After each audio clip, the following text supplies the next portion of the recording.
You mentioned that your husband is a Kenya Airways pilot, and of course, being of different ethnicities, there was a blending of cultures in your union.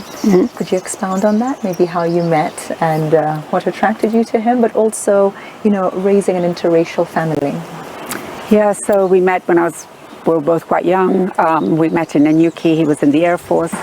But, at that time, it was a very unique situation, and one in which, both families were very nervous about. But, we stood firm, and over time, everyone has come through the prejudices and the biases that they might have had. And he's a very special and unique person. I always say he has something which I see as like a Michelangelo syndrome, in which he sees the best in everything. And he's taught me and grounded me to be that way, is to see the good in everything. And so, my family love him. Who can't? He's a really special, very, very special person, a wonderful, wonderful father to our 2 children. And when it comes to bringing up two children that are from different cultures, I never say that they're half of anything. I think they're 100% of each. And they display the traits beautifully of being 100% of both cultures. So I'm very proud of them. We will circle on to your amazing children in just a bit, but to your other child, which was Gina in PR. Sure. Before we get into the process of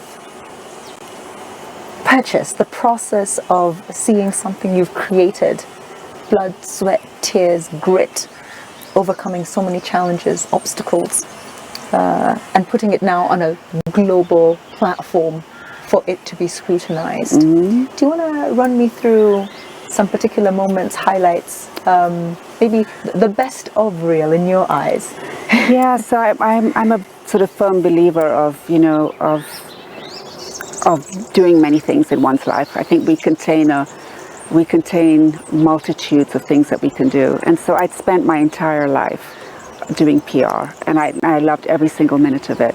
But there was so much more that I wanted to do. And it was clear that none of my children would be taking over this business that I'd created. And so we started looking for possible partnerships. And actually, we were contacted by Edelman, who are the largest PR company in the world. Wait.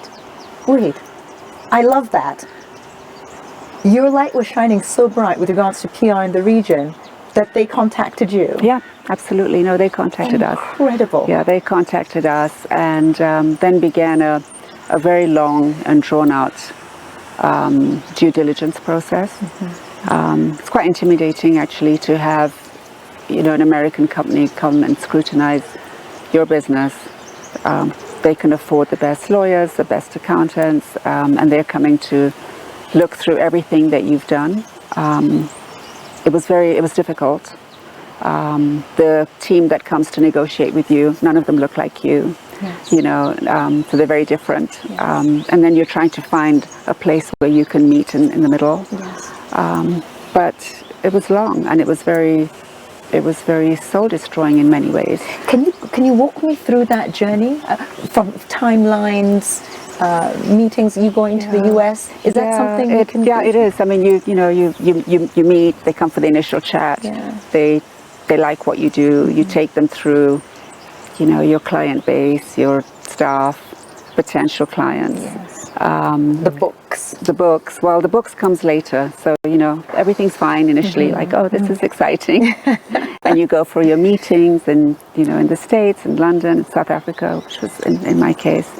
And then they come and start going through everything that you've done, and pick out lots of things that they want to know more about, which is all fine. Yes. Because that's what due diligence is about. Yes. It's just the length of time that it took. It was a very, very long process, and difficult. There are times I'm just like, okay, I don't want to do this anymore, and I don't really need to. Yes. Because I didn't have to sell. Yes. It was just something that I wanted to try and do different things before I reached 60. But the selling in and of itself is such an achievement. But what you're saying is that it is a grueling process, and that most people are not ready. We basically, with regards to Kenyan businesses and Kenyan entrepreneurs, business owners, it may seem glamorous. It may seem like, wow, that was a nice, acquisition and a nice chunk of cash on the side. But they're not actually prepared for the depth at which the team goes into when they come in. Strips you. It's definitely not for the faint-hearted. You have to have a certain amount of grit to be able to go through that process.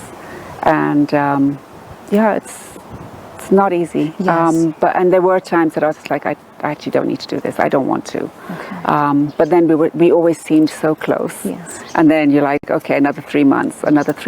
And before we knew it, it was like 2.5 years of due diligence. 2.5 years? Mm-hmm. With people stationed on the ground constantly? Well, they were here often. Yes. But there was a lot of to and fro on email and lawyers and all that kind of stuff, all the unsexy stuff of businesses. Yes. So it was a crazy period. It was a crazy period, but I'm very fortunate and glad that it happened. Yes. Because COVID happened, and so just as soon as I'd been acquired, then COVID hit us. And I think it would have been very hard to have gone through COVID. Just to understand, with regards to Gina Din PR, so much work was covered over the years. But if you were to put together a highlight reel and just bullet point the major works or the major highlights of your time heading it, give me an overview. That's a hard one. We did so much. It was 23 very eventful years. But obviously, Safaricom was one of our highlights.